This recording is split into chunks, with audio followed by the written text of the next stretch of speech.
En la W, el reporte coronel. Un envidiable reporte coronel por un personaje ampliamente querido en nuestra audiencia en Colombia y sobre todo en nuestra audiencia internacional. Es indiscutiblemente el más grande conductor, presentador de la televisión en español de todos los tiempos, que de pronto aparece con la sorpresa que van a escuchar.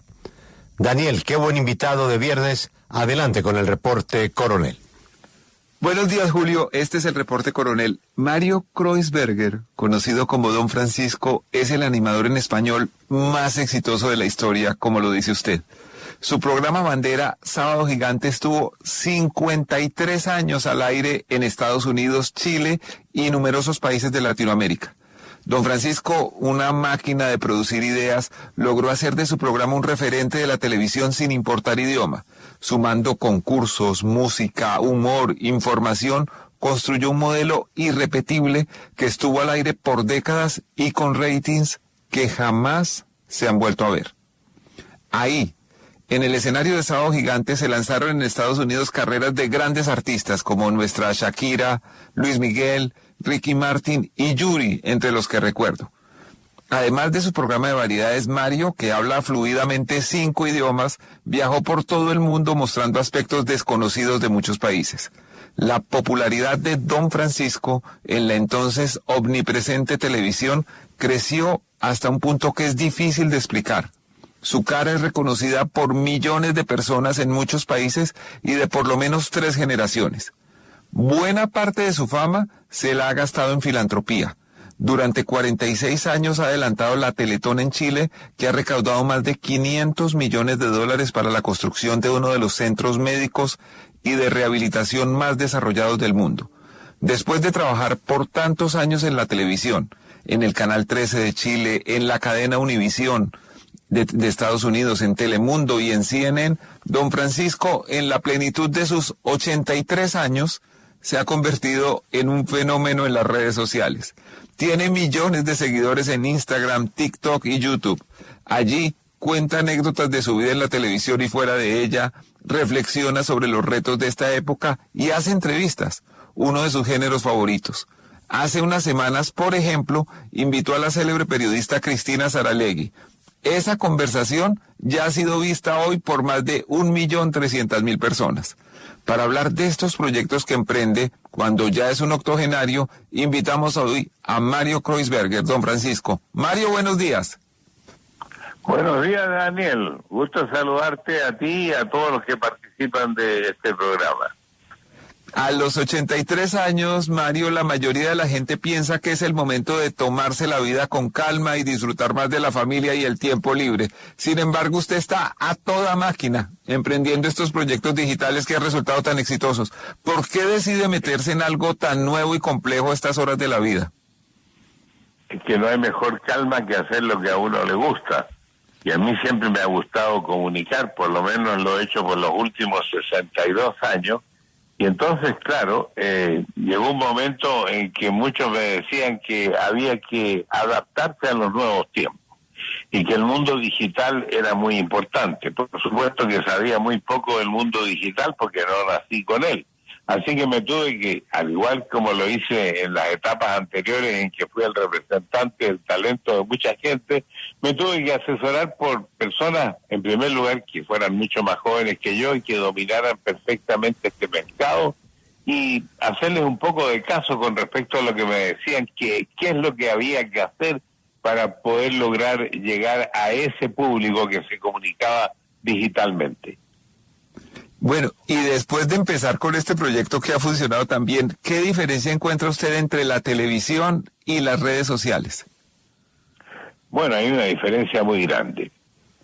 Yo considero no solamente la televisión, los medios tradicionales, televisión, radio, diarios, revistas, producen por alguna razón comunidad. En el caso de las redes sociales estas son individuales.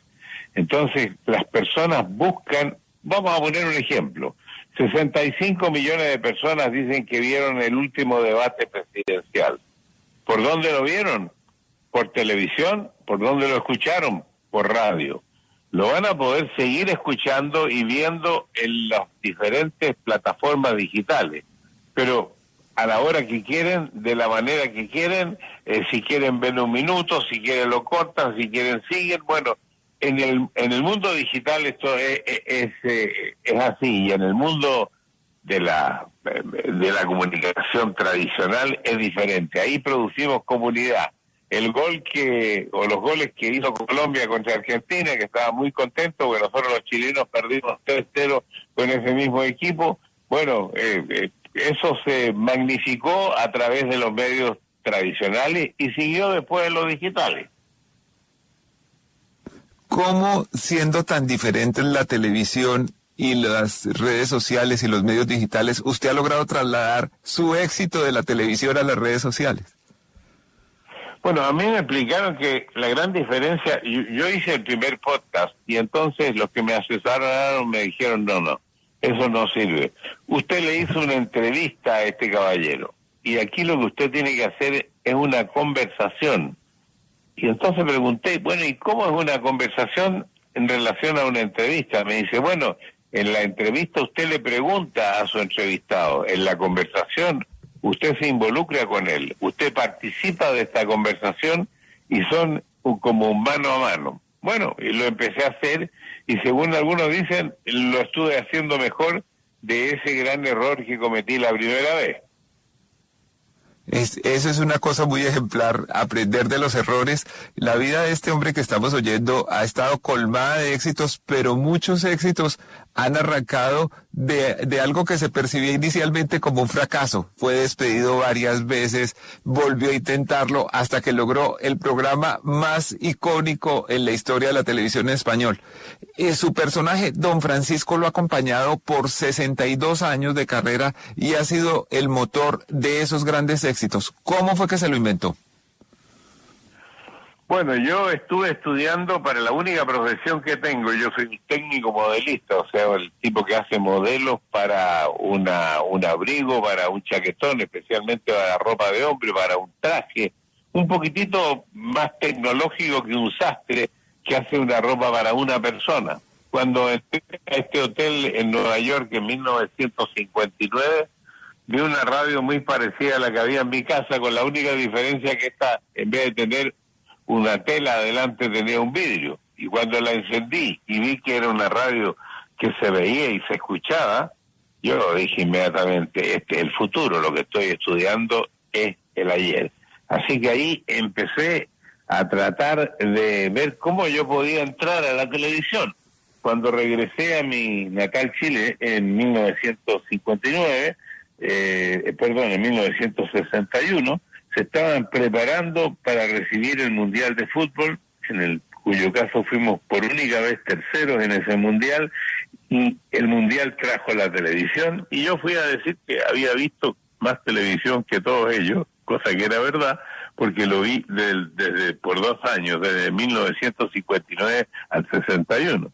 Y lo demás es historia. Yo empecé, de alguna manera traté de hacer que muchos pedacitos de algunas ideas que yo había visto en Estados Unidos, más otras que yo le agregué, las pudiéramos, digamos, condensar en un programa que empezó en 1 hora, pero que terminó siendo 8 horas. Yo durante 20 años hice un programa de 8 horas en Chile, y después cuando me vine a Estados Unidos tuve que reducirlo de Chile a 4 horas, y hice 4 horas en Chile y 4 horas en Estados Unidos. Mario, espero no ser infidente con esto que le voy a preguntar, pero he sabido que hace relativamente poco usted decidió acudir al psiquiatra para librarse de Don Francisco, del personaje que lo acompañó durante tanto tiempo. ¿Cómo es eso? Bueno, ahí tuve un problema con el psiquiatra, porque el psiquiatra me dijo que yo en esta década tenía que matar a Don Francisco, lo que a mí me parecía muy difícil, porque ¿cómo lo mataba yo? Pues si era mi compañero de tanto tiempo. Entonces me dijo que yo tenía que ser más Mario. Bueno, y en eso hemos estado como 3 años.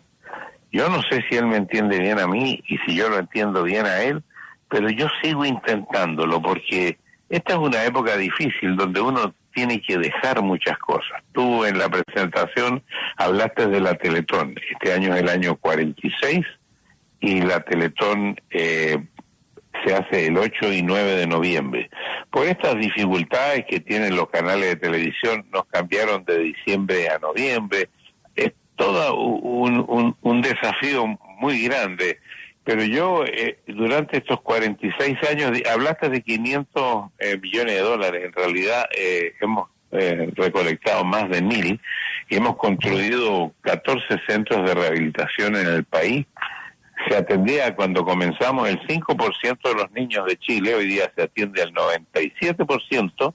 Creamos una organización internacional que se llama Oritel, la cual hizo que pudieran otros países, porque uno de los primeros países que vino fue Colombia. Colombia nos pidió hacer la Teletón, fue el segundo país que hizo. Hoy día 16 países de América Latina hacen la Teletón. Estoy tratando de recordar el nombre de mi amigo ya fallecido Carlos Pinzón. en Colombia, que Carlos Pinzón. Él fue el que vino a Santiago y fue el segundo país en hacer la Teletón, y creo que hemos hecho una gran labor de rehabilitación. Todavía, por supuesto, hay mucho que hacer. Aparte de estos 14 centros que hemos puesto en 14 regiones de Chile, estamos por construir en las últimas 2 regiones que nos quedan el próximo año otros 2 centros más. Hemos tenido un éxito muy grande en nuestro país y esperamos poder mantenerlo a pesar de que todo ha cambiado, y eso nos presenta un gran desafío, porque hoy día las redes son muy importantes y tenemos que incorporar tanto en las redes como en los medios tradicionales para mantener lo que hemos mantenido durante estos 46 años. Mario, usted tiene miles de horas de televisión, ha visto crecer proyectos y ha visto también otros que no han funcionado. Hoy la televisión en todas partes del mundo está afrontando grandes retos. ¿Cómo se imagina usted el futuro de ese medio? Bueno, yo creo que la televisión se va a quedar con 3 elementos fundamentales. Lo primero, que se está viendo que la televisión tiene una ventaja cuando transmite en vivo. La televisión es un concepto en vivo, por lo tanto yo creo que la televisión de aquí en adelante va a comenzar a transmitir todo en vivo, va a ser mucho entretenimiento, que lo va a hacer conjuntamente con cada uno de nosotros pudiendo participar también, no solamente mirando la pantalla, sino también participando en nuestro celular. Mucha información y mucho deporte. Yo creo que se va a tener que reacomodar la televisión, igual como se reacomodó la radio. La radio no es la misma radio de hace 40 años atrás, la radio de hoy día es diferente, pero la radio sigue siendo importante. En este momento hay muchas personas que están siendo auditores de este programa de la W. Bueno, ¿por qué? Porque la radio cumple esa función de inmediatez que no cumplen las redes. Mario Kreuzberger, reinventándose a los 83 años, encontrándose otra vez con el éxito después de haber conocido todos los laureles en la televisión. Mario, quiero dejarlo con un amigo suyo que lo quiere casi tanto como yo, Julio Sánchez Cristo. Julio Sánchez, muy buenos días. Mario, qué placer. Voy a preguntarle por lo más importante. Su señora, ¿cómo está su esposa? Mi esposa está bien, está al lado mío, a unos 7 metros de distancia en este momento. Estamos próximos a viajar a Europa y entonces nos estamos preparando, viendo cómo podemos reducir la cantidad de cosas que necesitamos llevar. Mario, ¿ya hizo su rutina de ejercicio de esta mañana? Hoy día la hemos suspendido, la hemos hecho todos los días menos hoy porque estamos, la rutina de hoy es maleta. Mario, un placer saludarlo. Le recuerdo mucho porque usted me acompañó en unos días un poco difíciles. Espero que nos volvamos a ver muy pronto en los mismos sitios en donde sus tertulias son inolvidables. Muchas gracias por participar de este reporte, coronel. Y buen viaje a Europa. Muchas gracias, Daniel. Muchas gracias, Julio, también por conversar conmigo esta mañana, y espero que nos veamos alguna vez más, por supuesto, en vivo y en directo, pero también lo podemos hacer como lo hemos hecho ahora, a través del aire. Qué privilegio hablar con Mario Kreuzberger, don Francisco, el conductor en español más grande de la historia. Sin duda, el último gigante. Bueno, tengo un bonus track que es una primicia. Un grupo de 35 expresidentes y exprimeros ministros le acaba de enviar una carta al presidente de los Estados Unidos, Joe Biden, pidiéndole que saque a Cuba de la lista de países que apoyan al terrorismo. Entre los firmantes de la carta que ustedes pueden leer a partir de este momento en la página de la W están el expresidente del gobierno de España, José Luis Rodríguez Zapatero, la expresidenta de Brasil, Dilma Rousseff, el expresidente de Bolivia, Evo Morales, y el expresidente de Colombia, Ernesto Samper Pizano, quien explica el alcance de la comunicación dirigida al mandatario de Estados Unidos. De todas partes del mundo le hemos mandado al presidente Biden una solicitud para que saquen a Cuba de la lista de países terroristas. No tiene ningún sentido que un país como Cuba, que ha trabajado por la paz en el mundo, que nos ha ayudado a los colombianos a firmar los primeros acuerdos de paz para ponerle fin a un conflicto que lleva muchísimos años, sea incluido entre una lista de países terroristas y que como consecuencia de esta inclusión lo hayan sometido a unas sanciones ilegales e inhumanas, porque es el pueblo de Cuba el que está pagando los costos de estas sanciones a través de los obstáculos para su acceso a medicamentos, a alimentos, a condiciones básicas de vida. Por favor, presidente Biden, escuche la voz y antes de irse, por favor, saque a Cuba de la lista de países terroristas y den la posibilidad de tener un nuevo respiro al país y que pueda seguir cumpliendo con sus tareas de paz en la cual ha sido un incansable luchador. Bueno, este fue el reporte coronel de hoy. Muchas gracias.